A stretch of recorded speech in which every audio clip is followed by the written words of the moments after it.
درود شریف پڑھیں. اللهم صل على سيدنا ومولانا محمد وعلى آل سيدنا ومولانا محمد وبارك وسلم. الحمد لله رب العالمين والصلاة والسلام على سيد الأنبياء والمرسلين وعلى آله وأصحابه وأزواجه وذرياته ومن تبعهم بإحسان إلى يوم الدين. أعوذ بالله من الشيطان الرجيم. بسم الله الرحمن الرحيم.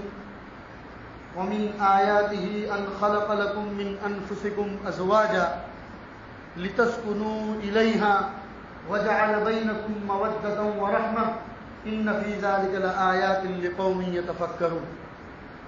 وقال الله تبارك وتعالى هن لباس لكم وأنتم لباس لهن. وعن ابن عباس رضي الله تعالى عنه قال قال النبي صلى الله عليه وسلم خيركم خيركم لأهلي وأنا خيركم لأهلي أو كما قال عليه الصلاة والسلام. صدق الله العظيم وصدق رسوله النبي الكريم ونحن على ذلك لمن الشاهدين والشاكرين والحمد لله رب العالمين. میرے محترم دینی بھائی،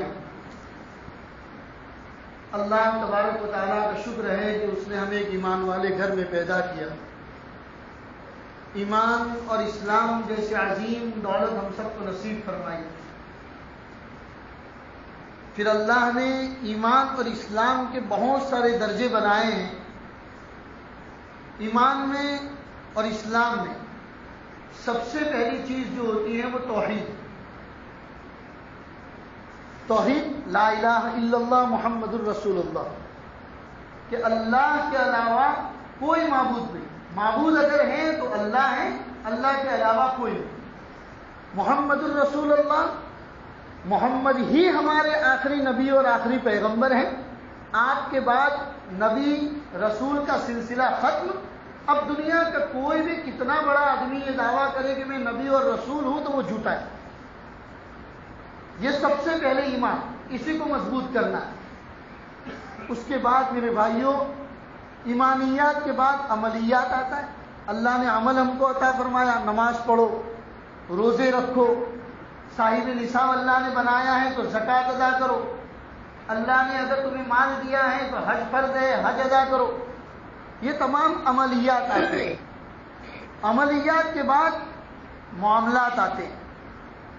آپ لوگوں کے ساتھ رہتے ہیں، انسان ہیں، ہم فرشتے تو ہیں نہیں. لوگوں کے ساتھ معاملات کرتے ہیں، کاروبار کرتے ہیں، ڈیل کرتے ہیں، لین دین کا معاملہ کرتے ہیں، بزنس چلتا ہے ہمارا. تو یہ معاملات کیسے کرنے ہیں وہ تیسرے درجے پر بتایا. پھر اس کے بعد بتایا معاشرت، زندگی گزارنی ہے. آپ کسی کے بیٹے ہیں، آپ کسی کے باپ ہیں، آپ کسی کے شوہر ہیں، آپ کے گھر میں کسی کی بہو ہے، بیٹی ہے. تو ان تمام چیزوں میں آپ کا اپنا پرسنل کردار کیا ہے، اسی کو کہتے ہیں معاشرتی زندگی. تو اس معاشرت کا نام بھی دین ہے. اللہ ہماری حفاظت فرمائے. ہم نے صرف نماز کو، روزے کو، زکوٰۃ کو، اسی کو دین سمجھ لی. حالانکہ دین ایک وسیع شعبہ ہے میرے بھائی. اسے ہم سب کو سمجھنے کی ضرورت ہے، اپنی زندگی میں اپنانے کی ضرورت ہے. پہلے زمانے میں کچھ غیر مسلم لوگ بھی جمعہ کے دن مسجد کے باہر کھڑے رہتے تھے اپنے چھوٹے چھوٹے بچوں کو لے کر کہ مسلمان نماز پڑھ کے نکلیں گے تو ان سے ذرا پھونک مروا دیں گے، ہمارے بچے صحیح ہو جائیں گے. حضرت مولانا سجاد صاحب نعمانی دامت برکاتہم فرماتے ہیں کہ میں نے کچھ غیر مسلموں سے پوچھا کہ آپ یہ پھونک مروانے کے لیے مسجد کے باہر کھڑے رہتے ہو، مسلمانوں کے گھر کیوں نہیں جاتے؟ مولانا فرماتے ہیں کہ انہوں نے بہت بڑی بات کہی کہ یہ جو مسلمان ہیں وہ صرف مسجد میں مسلمان ہیں، باہر نہیں. مسجد میں جاتے ہیں، نماز پڑھتے ہیں، اللہ کی عبادت کرتے ہیں، تو یہ مسجد میں مسلمان ہیں. جیسے ہی مسجد چھوڑ کے باہر نکلتے ہیں ان کے معاملات اسلام کے مطابق نہیں ہوتے، ان کی گھریلو زندگی اسلام کے مطابق نہیں ہوتی. اس لیے ہم پھونک مروانے کے لیے مسجد کے باہر جاتے ہیں. کتنی بڑی بات کہی میرے بھائی. ہم سب کو سوچنے کی ضرورت ہے. ہم مسجد میں تو مسلمان ہیں، یعنی کہ ہمارے اعمال مسجد میں مسلمانوں والے ہیں، لیکن جیسے ہی مسجد سے نکلتے ہیں ہم ایک گھر والی زندگی گزارتے ہیں، ہم ایک کاروبار والی زندگی گزارتے ہیں، ہم دوست و احباب کے ساتھ رہتے ہیں، رشتہ داروں کے ساتھ رہتے ہیں، وہاں پر ہماری زندگی کیسی ہے، اسلام کے مطابق ہے کہ نہیں ہے، اس کو سوچنے اور سمجھنے کی ضرورت ہے۔ اسی کا نام ہے معاشرت۔ میں نے ایک حدیث آپ کے سامنے پڑھی، یہ نبی پاک صلی اللہ علیہ وسلم فرماتے ہیں خیرکم خیرکم لأہلہ، تم میں سے بہترین آدمی وہ ہیں جو اپنے گھر والوں کے لیے اچھا ہو۔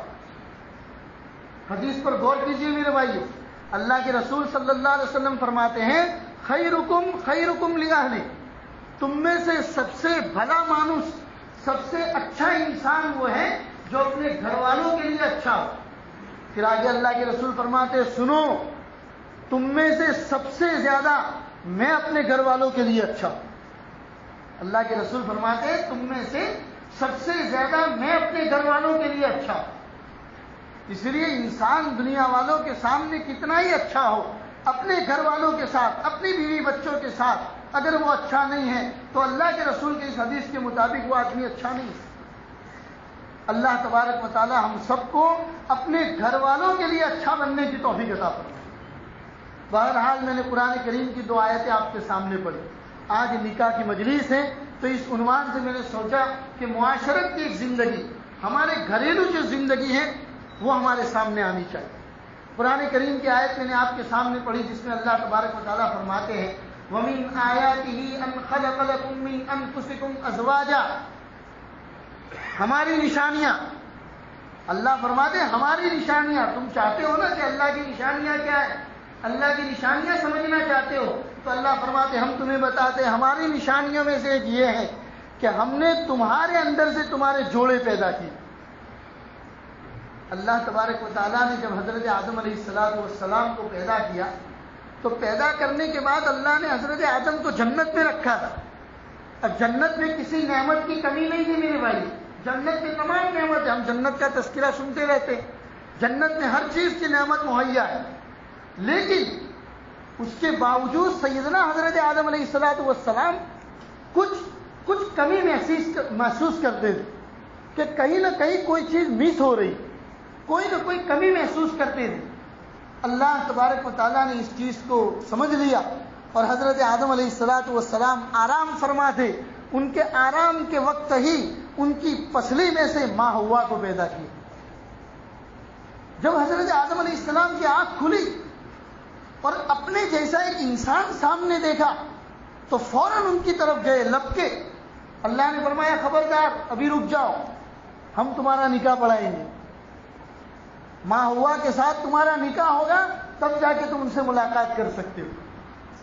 تو پتا چلا یہ انسانوں اتنے بڑے دنیا میں انسان ہے، انسان کا جو لفظ ہے وہ بنایا گیا ہے مانوس سے، یعنی انسان ایک دوسرے انسان کو جب دیکھتا ہے تو اس کا دل کے اندر کچھ ہلکا پن محسوس ہوتا ہے کہ میرے جیسا انسان یہاں پر موجود ہے۔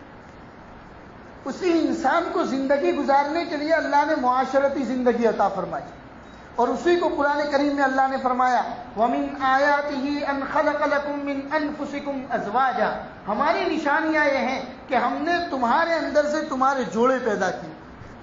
اتنا ہی نہیں، اس کے بعد اللہ فرماتے ہمارا مزید احسان بھی ہے وَجَعَلَ لَكُم بَيْنَكُم مَّوَدَّةً وَرَحْمَةً، خالی جوڑے نہیں بنائے، جوڑے بنانے کے بعد تم دونوں جوڑوں کے اندر ہم نے محبت پیدا کر دی۔ اگر ہم محبت پیدا نہ کرتے تو تم 60 سال 80 سال زندگی گزارتے، میاں بیوی کا مطلب ہی تمہیں معلوم نہ ہوتا۔ ہم نے تمہیں میاں بیوی کا مطلب سمجھایا۔ وَجَعَلَ بَيْنَكُم مَّوَدَّةً وَرَحْمَةً، رحمت نرمی کو کہتے ہیں۔ بسم اللہ الرحمن الرحیم، اس بسم اللہ کے اندر رحمان کے رحیم کے رحمت کے معنی سمجھائے گئے۔ تو اللہ فرماتے وہ رحمت ہم نے تمہارے اندر رکھی، مودت ایک دوسرے کے ساتھ محبت والا معاملہ، یہ محبت والا معاملہ اللہ فرماتے ہم نے رکھا۔ وَجَعَلَ بَيْنَكُم مَّوَدَّةً وَرَحْمَةً، اگر تم سمجھنا چاہو إِنَّ فِي ذَلِكَ لَآيَاتٍ لِقَوْمٍ يَتَفَكَّرُونَ، ہماری ان نشانیوں میں سوچنے والوں کے لیے بڑی بڑی نشانیاں ہیں اگر وہ سمجھنا چاہتے۔ تو میرے بھائیوں، جوڑے اللہ کی طرف سے بنتے ہیں، جوڑے بننے کے بعد ان جوڑوں میں محبت کا پیدا ہونا یہ بھی اللہ کا بہت بڑا احسان، ہمیں اس احسان کی قدردانی کرنی چاہیے۔ قرآن کریم کی دوسری آیت میں نے آپ کے سامنے پڑھی دوسرے پارے کی، جس میں اللہ فرماتے ہن لباس لکم وانتم لباس لہن. میاں بیوی کے آپس کے معاملے کو اللہ نے سمجھایا ہے. ہن لباس لکم وانتم لباس لہن، عورتیں تمہارا لباس ہیں اور تم ان کا لباس. اللہ نے میاں بیوی کی آپس کی زندگی کو کپڑوں کا اگزامپل دیا، کپڑوں کی مثال دے کر سمجھایا. اس لیے کہ ہم جو بدن پر کپڑا ڈالتے ہیں یہ بہت سارے کام کرتا ہے. عیب چھپانے کا بھی کام کرتا ہے، ستر چھپانے کا بھی کام کرتا ہے. ہمارے بدن کے اوپر کوئی دھبے وغیرہ لگے ہوئے ہیں تو اس کو چھپانے کا بھی کام کرتا ہے. اور ان کپڑوں کے اوپر اگر کہیں نہ کہیں کوئی دھبا لگ گیا اور انسان اگر سمجھدار ہے تو وہ اس دھبے کو صاف کر کے اپنے کپڑے کو بھی صاف کرنے کی کوشش کرتا ہے.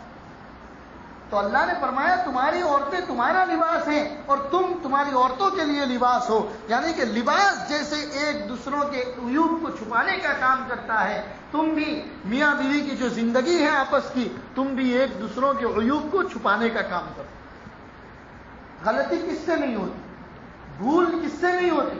انسان نسیان سے بنایا گیا ہے. انسان کے نام کے اندر ہی بھول کے معنی پائے جاتے.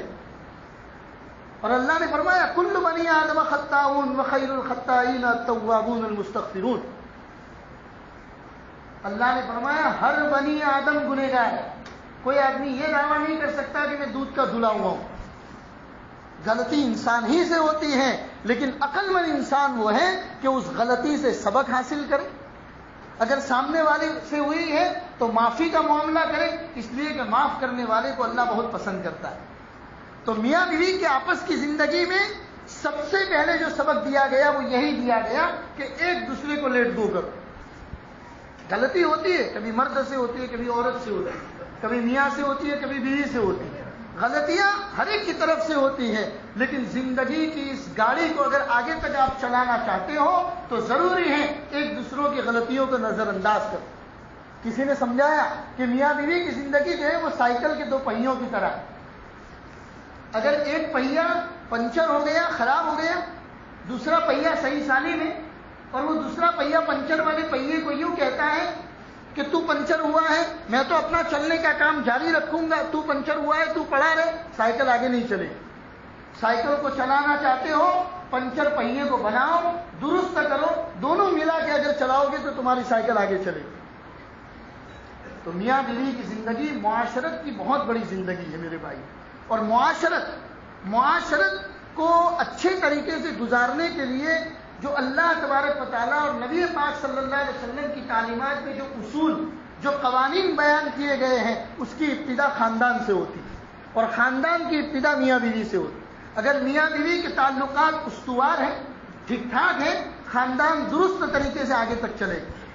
اور اس خاندان کے اندر سے تم جیسی اللہ کے دربار میں دعا کرو گے، اللہ ایسی نسلیں پیدا فرماتے. انہی نسلوں کے اندر حافظ قرآن پیدا ہوتے ہیں، انہی نسلوں میں سے عالم دین پیدا ہوتے ہیں، اور دنیا کے اندر ایک انقلاب پیدا کرے ایسی نسلیں تیار ہوتی. لیکن ضروری کیا ہے؟ خاندانی نظام کو درست کیا جائے. اور خاندانی نظام درست اس وقت ہوتا ہے جب میاں بیوی آپس میں ایک دوسرے کو سمجھنے کی کوشش کریں. نبی پاک صلی اللہ علیہ وسلم سیدنا حضرت عائشہ صدیقہ رضی اللہ تعالیٰ عنہا سے فرماتے تھے کہ عائشہ تم ناراض کب ہوتی ہو اور خوش کب ہوتی ہو مجھے پتا چل جاتا ہے. اللہ کے رسول نے سیدنا حضرت عائشہ سے کہا کہ عائشہ تم ناراض کب ہوتی ہو اور خوش کب ہوتی ہو مجھے پتا چل جاتا ہے. حضرت عائشہ نے کہا بتائیے یا رسول اللہ کیسے؟ کہا جب تم ناراض ہوتی ہو، جب تم خوش ہوتی ہو تو کیا کہتی ہو؟ ورب محمد، محمد کے رب کی قسم.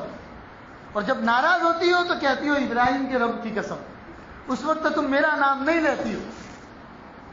تو حضرت عائشہ نے فرمایا یا رسول اللہ انا احجر الا اسمک، کہ اللہ کے رسول میں صرف آپ کا نام نہیں لیتی ہوں ورنہ آپ کی محبت تو میرے دل میں ہمیشہ باقی رہتی. تو پھر معاشرتی زندگی اس واقعے کے اندر آپ دیکھ سکتے ہیں نبی پاک صلی اللہ علیہ وسلم حضرت عائشہ صدیقہ رضی اللہ تعالی عنہا کے مزاج کا کتنا خیال رکھتے ہیں. تو زندگی گزارنے کے لیے کچھ مرد کے حقوق ہیں، کچھ بیوی کے حقوق. مرد کے حقوق، بیوی کے حقوق. ہر ایک حقوق اگر سامنے رکھے جائے اور اس کے ساتھ اگر زندگی گزاری جائے میرے بھائیوں، تو ہماری معاشرتی زندگی اچھے سے اچھے اور بہتر سے بہتر طریقے سے بن سکتی ہے۔ ورنہ ان اصولوں کو اگر سامنے نہیں رکھا گیا تو زندگی گزر جاتی ہے، شادی کے 20 سال 30 سال 40 سال گزر جاتے ہیں، میاں بیوی میں کبھی بنتی ہی نہیں ہے، صبح سے لے کر شام تک لڑتے رہتے ہیں، اور اس لڑائی کا اثر ان کے بچوں پر پڑتا ہے۔ بچے پورے دن، بچہ بھلے معصوم سا ہے لیکن وہ دیکھتا ہے کہ میرے ابا جب بھی گھر میں آتے ہیں کبھی تمیز سے بات نہیں کرتے، میری امی میرے ابا سے کبھی صحیح منہ سے بات نہیں کرتی ہے۔ یہ بچے محسوس کرتے ہیں، بچے کوری سلیٹ کی طرح ہوتے ہیں، وہ بھلے آپ کے سامنے بولتے نہیں ہیں لیکن تمام چیزیں اپنے دماغ میں کیپچر کرتے ہیں۔ اس لیے سمجھیے میرے بھائی، مردوں کے بھی حقوق ہیں اور عورتوں کے بھی حقوق ہیں۔ میں پہلے مردوں کے کچھ حقوق آپ کے سامنے رکھوں کہ عورت اپنے مرد سے کیا چاہتی ہے، مردوں کے حقوق کیا ہیں، مردوں کی ذمہ داریاں کیا ہیں، ان کے اوپر نظر رکھنی چاہیے اور اس کو سمجھنے کی ضرورت ہے میرے بھائی۔ کہتے ہیں کہ عورت 3 چیزوں کا مطالبہ کرتی ہے۔ عورت جب شوہر کے ساتھ ہوتی ہے تو اس کو سیف محسوس ہونا چاہیے، بس عورت یہی چاہتی ہے۔ عورت کیونکہ وہ اپنا پورا خاندان چھوڑ کے آئی ہے میرے بھائی، وہ کبھی اپنے گھر میں رہا کرتی تھی، اس کے بھائی تھے، اس کی بہنیں تھی، اس کی سہیلیاں تھی، اس کے ماں باپ نے نازوں سے پالا تھا، پلکوں پہ رکھا تھا اس کو، بڑے ناز و نعمت سے وہ اپنے گھروں میں رہی، سب چھوڑ کے اس کے ماں باپ نے جب رشتہ طے کر دیا، اس نے پورا خاندان چھوڑ دیا، آپ کے گھر میں آ گئی۔ آپ کے گھر میں آ کے آپ کے ماں باپ کو اس نے امی ابا کہنا شروع کر دیا، آپ کے بھائی کو اس نے بھائی کہنا شروع کر دیا، آپ کی بہن کو اس نے بہن کہنا شروع کر دیا۔ جب سب کچھ اس نے اپنا لیا ہے، پھر وہ چاہتی کیا ہے؟ چاہتی یہی ہے کہ میں اپنے شوہر کے ساتھ جب تک رہوں اپنے آپ کو سیف محسوس کروں۔ سب سے بڑی چیز میرے بھائی، اس کو سمجھنے کی ضرورت ہے۔ عورت اپنے شوہر کے ساتھ رہ کر جب تک اپنے آپ کو سیف محسوس کرتی ہے تب تک میاں بیوی کی زندگی اچھی ہے۔ اب آپ اور میں، ہم سب اپنے گریبان کے اندر دیکھیں کہ کیا ہم اپنے گھر کی مستورات کو سیفلی محسوس کراتے ہیں یا نہیں کراتے۔ ہماری بیوی ہمارے نکاح میں رہتے ہوئے اپنے آپ کو سیف محسوس کرتی ہے کہ نہیں کرتی، یہ ہم سب کو اپنے گریبان میں سوچنے کی ضرورت ہے۔ دوسرے نمبر پر، عورت اپنے مرد سے، اپنے شوہر سے عزت چاہتی ہے۔ آپ اس کو عزت کے 2 بول دیجئے، بس اس کو اور کچھ نہیں چاہیے، کیونکہ اس نے آپ کے گھر کے اندر آ کر آپ کو عزت دے رہی، آپ کے ماں باپ کو عزت دے رہی، آپ کے بھائی اور بہن کو عزت دے رہی ہے، تو آپ کی بھی ذمہ داری ہے کہ آپ عورت کے خاندان کو بھی عزت دو۔ اور جب اس کے خاندان کو عزت دی جاتی ہے، خود عورت کو عزت دی جاتی ہے، تب آپ کی عزت اس کے ذہن و دماغ میں بہت زیادہ بڑھ جاتی ہے۔ وہ بیان نہیں کرتی اپنے منہ سے، اپنے شوہر کی عزت اس کے دماغ میں کیا ہے وہ بیان نہیں کرتی، لیکن وہ محسوس کراتی ہے۔ اور تیسرے نمبر پر آتا ہے ہمت افزائی۔ آپ کبھی ہمت افزائی کرو، کیوں؟ اس لیے کہ صبح اٹھنے سے لے کر شام تک کی روٹین کا اندازہ لگاؤ میرے بھائی۔ سوچو کبھی، خالی زندگی ایسے غفلت کے ساتھ گزار دینے کا نام زندگی نہیں ہے۔ ہم مسلمان ہیں، اور مسلمان جو وہ ہوتا ہے کہ جس کو اللہ تبارک و تعالیٰ نے عقل سلیم عطا فرمائی ہے۔ کبھی سوچا کرو، رات کو بستر پر سونے کے لیے جاؤ، پوری دنیا کے لیے آپ 24 گھنٹے نکالتے ہو، 5 منٹ اپنی ذات کے لیے نکالو، 5 منٹ اپنی ذات کے لیے نکالو اور سوچو، صبح اٹھنے سے لے کر شام تک، صبح آپ اٹھے، آپ کے لیے ناشتے کا انتظام، آپ کے بچوں کو تیار کرنے کا انتظام، آپ دکان پر جاتے ہیں، آفس جاتے ہیں، آپ کے کھانے کا پورا انتظام، آپ کے لیے گھر میں آرام کا انتظام، بچوں کو مدرسہ اور اسکول بھیجنے کا انتظام، وہاں سے لے کر آپ کے پورے کپڑے کی صفائی کا انتظام، آپ کے گھر کا انتظام۔ مہمان آتے ہیں، آپ تو خالی فون کر دیتے ہیں، 10 آدمی گھر میں آئیں گے، کھانا پکا دیجیے، وہ بیچاری پورے کھانا پکانے کا انتظام کرتی ہے۔ شام کو جب آپ گھر پر واپس آئیں گے، ایک اسمائل کے ساتھ آپ کا ویلکم کرتی ہے، آپ کا استقبال کرتی ہے، یہ پورا کا پورا اہتمام کے ساتھ آپ کی کوشش کرتی ہے۔ اگر یہ تمام چیزیں اگر آپ کو کرائے پر لینی پڑے تو آپ کتنا پیسہ خرچ کریں گے؟ کپڑا دھونے کے لیے کسی خادمہ کو رکھیے، نوکرانی کو رکھیے، آپ کے بچوں کو تیار کرنے کے لیے کسی اور نوکرانی کا انتظام کیجیے، آپ کے گھر کی صفائی کے لیے کسی اور نوکرانی کا انتظام کیجیے، کھانا پکانے کے لیے، تمام چیزوں کے لیے الگ الگ نوکرانیاں اپنے گھر کے اندر رکھیے۔ پھر دیکھیے کہ ان تمام کی قیمت آپ افورڈ کر پاتے ہیں کہ نہیں کر پاتے، یہ تمام قیمت آپ ادا کر پاتے ہیں کہ نہیں کر پاتے۔ یہ تمام کام میرے اور آپ کے گھر کی مستورات بغیر کوئی روپیہ لیے آپ کے گھر کے اندر کرتی ہے، اور بدلے میں کیا چاہتی ہے؟ بدلے میں صرف وہ حوصلہ افزائی کے چند جملے، چند باتیں. جب آپ گھر کے اندر آؤ تو آپ ان سے کہو کہ آپ نے ہمارا خیال رکھا، اللہ آپ کو بہترین بدلہ عطا فرمائے. بس وہ چند جملوں کی بھوکی ہوتی ہے اور کچھ نہیں. پیر ذوالفقار دامت برکاتہم نے ایک واقعہ افریقہ کے ایک ملک کا لکھا ہے کہ افریقہ میں ہم ایک صاحب کے گھر پہ کھانے کے لیے گئے. اپنی کتاب میں لکھا ہے حضرت نے کہ افریقہ میں ایک صاحب کے وہاں کھانے کے لیے گئے، دسترخوان پر بہترین کھانے کا انتظام کیا گیا. جب ہم کھانے سے فارغ ہوئے تو مکان مالک سے ہم نے کہا کہ آپ نے بہترین کھانے کا انتظام کیا، گھر والوں نے بہترین کھانا پکایا، جس کو ہم گجراتی میں کہتے ہیں کہ گھر والوں نے روزنوں بہت ساروں. آپ کے گھر والوں نے بہترین کھانا پکایا، اللہ ان کو بہترین بدلہ عطا فرمائے. پھر ذوالفقار کہتے ہیں جیسے ہی میں نے جملہ بولا، پردے کے پیچھے سے مستورات کے رونے کی آواز آئی. کسی عورت کے رونے کی آواز میرے کانوں میں آئی. حضرت فرماتے میں نے پوچھا کہ آخر بات کیا ہے، معلوم کرو.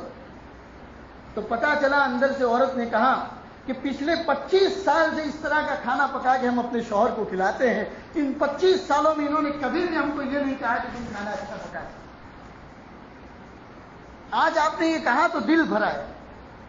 میرے بھائیوں، بس انہی چند جملوں کے وہ محتاج ہوتی ہیں، اس کے علاوہ آپ سے کسی اور چیز کا مطالبہ نہیں کرتے. یہ سب سوچنے کی ضرورت ہے. مجھے سب سے پہلے ہم سب کو یہ سوچنے کی ضرورت ہے، کیا ہم اپنی عورت کو، اپنی مستورات کو سیفلی فیلنگ دلواتے کہ نہیں دلواتے؟ وہ ہمارے ساتھ رہتے ہوئے سیف محسوس کرتی ہے کہ نہیں کرتی؟ نمبر 2، ہم اپنے گھر کی مستورات کو عزت دیتے ہیں یا نہیں دیتے؟ نمبر 3، کبھی کبھی ہم ان کی کبھی تعریف کر لیتے ہیں، کبھی حوصلہ افزائی کرتے ہیں کہ نہیں کرتے؟ پھر ذوالفقار نے اس کے بعد رکھا ہے قربانی کا جذبہ. قربانی کا جذبہ جتنا اللہ تبارک و تعالیٰ نے ایک عورت کو عطا فرمایا ہے، دنیا کی کسی مخلوق کو عطا نہیں. قربانی کا جذبہ جتنا اس میں ہے، دنیا کی کسی مخلوق میں نہیں. اس لیے کہتے ہیں کہ ایک مرد نے آ کر مجھے ایک عورت نے سوال کیا، مجھ سے پوچھا کہ اللہ نے جتنے نبی دنیا کے اندر بھیجے سب مرد تھے، عورت کیوں نہیں؟ تو حضرت نے لکھا ہے، میں نے کہا کہ عورت نبی بننے کے لیے نہیں ہے، عورت نبیوں کو جننے کے لیے. اللہ نے عورت کے بطن سے، اللہ نے عورت کے پیٹ سے نبیوں کو پیدا فرمایا. عورت نبی بننے کے لیے نہیں ہے، نبی کو جننے کے لیے. کتنا بڑا مقام ہے میرے بھائیوں سے. اس لیے ہم سب عہد کریں، زندگی میں اگر کوتاہیاں ہوئی، اللہ ہماری کوتاہیوں کو معاف فرمائے. اپنے گھر کی مستورات کو عزت دو، اپنے گھر کی مستورات کے کام پر حوصلہ افزائی کرو، اور ان کو محسوس کرواؤ کہ جب تک آپ ہماری نکاح میں ہیں، ہمارے گھر کے اندر ہیں، آپ اپنے آپ کو سیف محسوس کریں. اس کے بعد کچھ عورتوں کی بھی ذمہ داری ہوتی ہے، عورتوں کے بھی کچھ حقوق ہوتے ہیں، بیوی کی بھی ذمہ داری ہوتی ہے کہ وہ اپنے شوہر کے گھر کو، بچوں کی تربیت کو اور اس کو اپنی زندگی کا مقصد بنائے. کہ مجھے کرنا کیا ہے؟ مجھے باہر کمانے تو جانا نہیں پڑتا، میرے شوہر کما کر گھر میں لاتے ہیں. میری ذمہ داری یہ ہے کہ میں شوہر کی عدم موجودگی میں، شوہر کے نہ ہونے کی حالت میں اپنی عزت اور ناموس کی حفاظت کروں، میرے شوہر کی عزت کی حفاظت کروں، میرے شوہر کے گھر کی حفاظت کروں، میرے بچوں کی میں حفاظت کروں، ان کو بہترین تربیت دوں. یہ عورت کی ذمہ داری ہے. اس کے بعد پھر ذوالفقار نے آگے لکھا ہے، عورت قربانی دینے میں اول نمبر پر ہے، لیکن ناشکری عورت کے اندر ایک ایسی بیماری ہے کہ وہ تمام کام کو دھو دیتی. کام بہت عمدہ کرتی ہے، صبح سے لے کر رات تک پورے گھر کی وہ حفاظت کرتی ہے، لیکن ہوتا کیا ہے؟ کچھ ناشکری کے بول کے ان تمام کاموں کے اوپر پانی پھیر دیتی. یہی ضروری باتیں تھیں میرے بھائیوں مرد اور عورت کی زندگی کو لے کر، لہذا ہمیں اس کو اپنی زندگی میں اپنانے کی ضرورت ہے. نبی پاک صلی اللہ علیہ وسلم نے فرمایا، لو كنت آمرا احدا ان يسجد لاحد لامرت المرأة ان تسجد لزوجها. اللہ کے علاوہ کسی اور کو سجدہ کرنے کی اجازت نہیں. ہم مسلمان ہیں، ہمارے مسلمانوں کا یہ عقیدہ ہے کہ سجدہ کریں گے تو اللہ کے سامنے، اللہ کے علاوہ دنیا میں کسی کے سامنے سجدہ کرنے کی اجازت. اس کے باوجود نبی پاک صلی اللہ علیہ وسلم فرماتے ہیں، اگر میں اس دنیا میں کسی کو سجدہ کرنے کا حکم دیتا، اجازت اگر ہوتی، اجازت تو نہیں ہے، اگر اجازت ہوتی تو میں عورتوں کو حکم کرتا کہ وہ اپنے شوہر کو سجدہ کریں.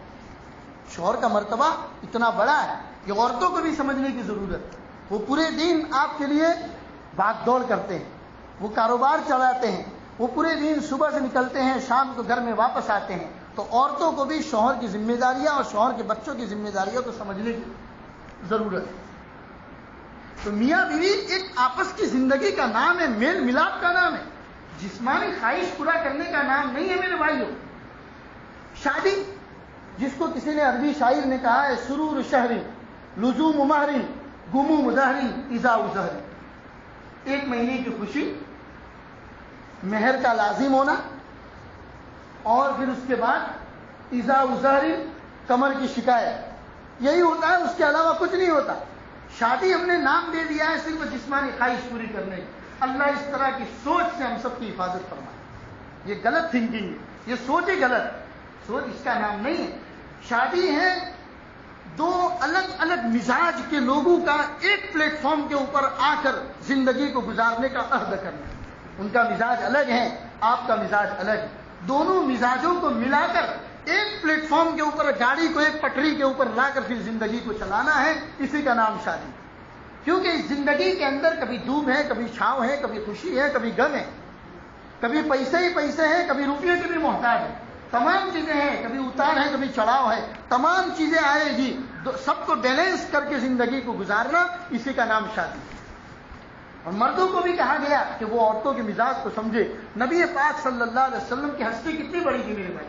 آج ربیع الاول کی پہلی تاریخ ہے، ربیع الاول کا مہینہ ہے، نبی پاک صلی اللہ علیہ وسلم کی سیرت کو پڑھنے کا ارادہ کیجیے۔ آج کا ہمارا نوجوان بڑا غافل ہے۔ نبی پاک صلی اللہ علیہ وسلم کی سیرت کو پڑھیے میرے بھائیوں۔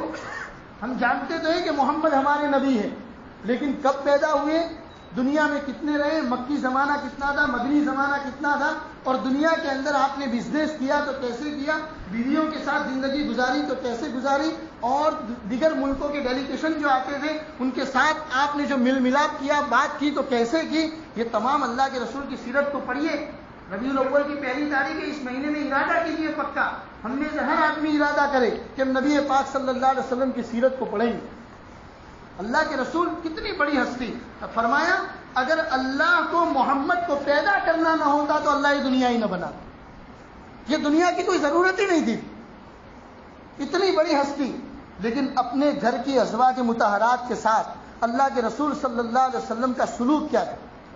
حضرت عائشہ صدیقہ رضی اللہ تعالیٰ عنہ فرماتی ہیں کہ مدینہ میں کچھ حبشی بچے کھیل دکھانے کے لیے آتے تھے، جیسے ہمارے زمانے میں مداری آتے ہیں، کھیل دکھاتے ہیں۔ حضرت عائشہ فرماتے ہیں کہ مدینہ میں کچھ حبشی بچے کھیل دکھانے کے لیے آتے تھے، اور میں تو بہت چھوٹی تھی، مجھے وہ کھیل دیکھنے کا بڑا شوق تھا۔ کبھی کبھی گھر کے دروازے پر اللہ کے رسول تشریف فرما ہوتے تھے، اور حضرت عائشہ فرماتی ہے کہ میں اپنی یہ ٹھڈی اللہ کے رسول کے کندھے کے اوپر رکھ کر اللہ کے رسول کے پیچھے میں رہتی تھی، میری یہ ٹھڈی اللہ کے رسول کے کندھے کے اوپر رکھ کر میں یہ تماشا اور کھیل دیکھتی تھی۔ اللہ کے رسول کو کھیل دیکھنے میں کوئی انٹرسٹ نہیں ہوتا تھا۔ اللہ کے رسول پوچھتے تھے کہ عائشہ تمہارا پیٹ بھرا؟ میں نے کہا یا رسول اللہ نہیں بھرا، تو اللہ کے رسول کھڑے رہتے تھے، حضور میرا خیال رکھتے تھے، اور وہ کھیل دیکھنے کے لیے اللہ کے رسول دروازے پر کھڑے رہتے، کتنا خیال رکھتے تھے نبی پاک صلی اللہ علیہ وسلم۔ روزانہ کا معمول کیا تھا، حضور کی روٹین لائف کیا تھی؟ صبح شام وغیرہ میں تو باہر کے ملکوں سے جو بھی بڑے بڑے ڈیلیگیشن آتے تھے ان کے ساتھ ملاقات کرنی ہے، کبھی جنگ میں بھیجنا ہے، بہت سارے کام ہوتے تھے، لیکن عصر سے لے کر مغرب کا پورا وقت اللہ کے رسول نے اپنے ازواج مطہرات کے لیے خاص کر رکھا۔ 11 بیویاں، ہر ایک کے پاس جانا، معلوم کرنا کہ بھائی تمہارے گھر میں کن کن چیزوں کی ضرورت ہے، جو چیز کی ضرورت ہے وہ بتا دو۔ یہاں تک حدیث میں آتا ہے چولہا جلانے کے لیے لکڑیوں کی ضرورت ہوتی تھی، اللہ کے رسول عصر کے بعد ان کے لیے لکڑیوں کا انتظام فرماتے۔ کون؟ کائنات کے سردار۔ ہمارا کیا حال ہے؟ دکان پہ بیٹھے، بیوی کا فون آیا، اگر کہ گیس سلنڈر لیتے آنا، 2 گالیاں سنا دیں گے۔ تمہیں پتہ نہیں ہے کہ ہم کاروبار میں دکان میں بیٹھے تمہارا گیس سلنڈر لینے جائیں گے؟ یا اللہ کے رسول کا طریقہ دیکھیے۔ محمد الرسول اللہ کی زندگی ہم سب کے لیے آئیڈیل اور نمونہ ہے، اس کو اگر ہم اپنی زندگی میں اپناتے ہیں تو سچے طور پر ہم محمدی ہیں، ورنہ محمدی کا دعویٰ کرنا بیکار ہے۔ حضور کا معمول دیکھیے، عصر کے بعد ایک ایک ضرورت کا خیال رکھا جا رہا ہے۔ آپ کے گھر میں کن چیزوں کی ضرورت ہے؟ بھائی ہم جو خرچہ آپ کو دیتے ہیں وہ خرچہ کافی ہوتا ہے کہ نہیں ہوتا، اس کا بھی خیال نبی پاک صلی اللہ علیہ وسلم رکھ رہے ہیں۔ اللہ تبارک و تعالی نبی پاک صلی اللہ علیہ وسلم کی زندگی کا ہر پہلو ہمیں اپنی زندگی میں اپنانے کی توفیق عطا فرمائے. خاص طور پر اللہ کے رسول کا معاشرتی جو پہلو ہے، معاشرت کی جو زندگی اللہ کے رسول کے ساتھ، وہ حضور کی اپنی بیویوں کے ساتھ، رشتہ داروں کے ساتھ کیسی تھی، اس کو بھی اپنی زندگی میں اپنانے کی توفیق عطا فرمائے. یہی آج کا پیغام ہے. اللہ ہم سب کو عمل کرنے کی توفیق عطا فرمائے. وصلی اللہ علی النبی الکریم وعلی آلہ واصحابہ اجمعین برحمتک یا ارحم الراحمین.